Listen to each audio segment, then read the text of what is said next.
At first, this looks like a kiss. Two people leaning into each other, a man in dark suit, a woman in soft red, the most intimate moment two human beings can share. But look at their faces. There are no faces.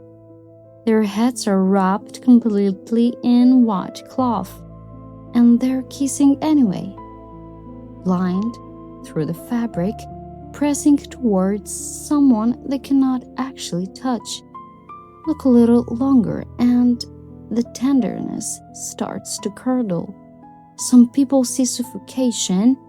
Some have said it looks like two prisoners hooded in the last moment before an execution, and some say it's simpler and colder than that two bodies, each one wrapped in a shroud. One painting, and all those readings lives inside it at the same time. This is The Lovers. In French, Les Amants, painted by René Magritte in Paris in 1928.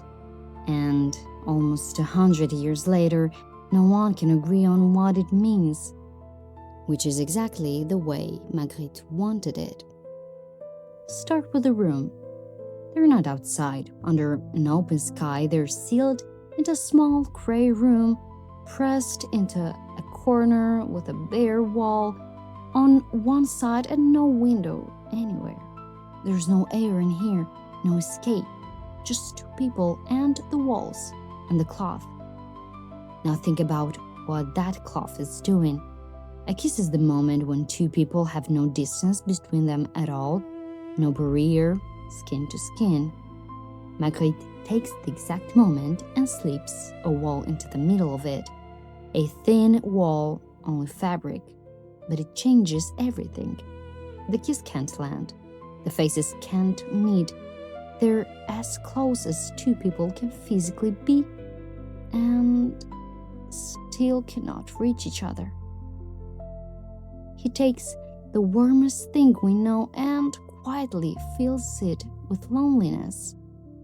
Now look at how the painting is actually made, and notice what's missing.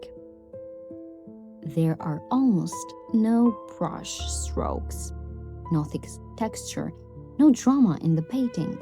Magritte didn't paint like an artist showing off his hand. He painted flat, smooth, clean, almost like an advertisement. And that's the trick. When the surface is this calm, there's nothing to admire, nothing to distract you. All that's left is the strange, impossible thing happening right in front of your eyes. The quietness is what makes it scream. That was his whole method. He took ordinary, real things, a suit, a dress, a kiss, and rearranged them just slightly, until the real world suddenly felt charged and dreamlike and wrong. So where did it come from, the hidden face, this veil? Here, the story turns dark. When Magritte was 14 years old, his mother died. She had suffered for a long time. One night, she left the house and walked to the river Sambre, and she did not come home. When her body was found, her nightgown had drifted up and wrapped around her face. For decades, people told the same story, that the boy was there, that he saw her pulled from the water like that this one image, someone he loved, lifeless, her face hidden by cloth, sank into him and rose back up again and again in his art. It's a haunting idea, but here's the honest part.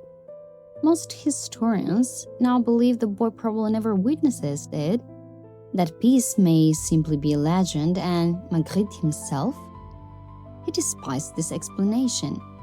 He refused to let his paintings be turned into clues about his childhood. He said he wasn't really a painter at all, just a man who used paint to send a thought out into the world.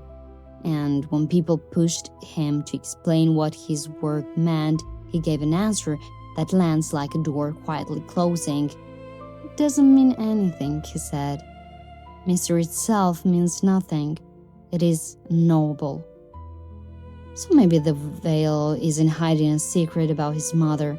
Maybe the veil is the secret.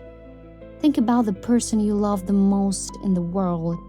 You can spend a lifetime beside them, learn their voices, their silences, their sound of their step in the hall, and still, there is a part of them you will never reach. One last layer you can never quite pull away. That may be what Les Amants is truly about. Not death, not even his mother, but the quiet ache of loving someone completely and never being able to fully know them.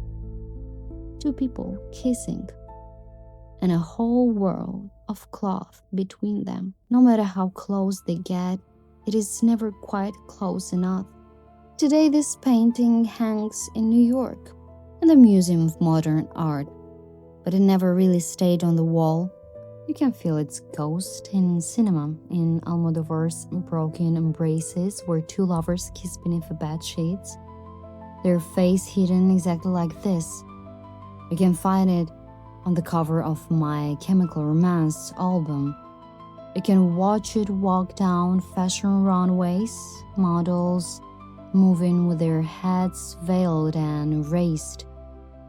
Nearly a century ago, the faceless kiss still gets under our skin. And one last thing. This isn't the only one. That same year, Magritte painted 4 versions of the lovers. Some face veiled, some not. But that is a story for another time. For now, look at them once more. Two people robbed away from each other, holding on, reaching for something they cannot see. Maybe this was never a painting about strangers. Maybe it's the most honest picture of love anyone has ever made. You think you see the person right in front of you, but how much of them is still behind the veil?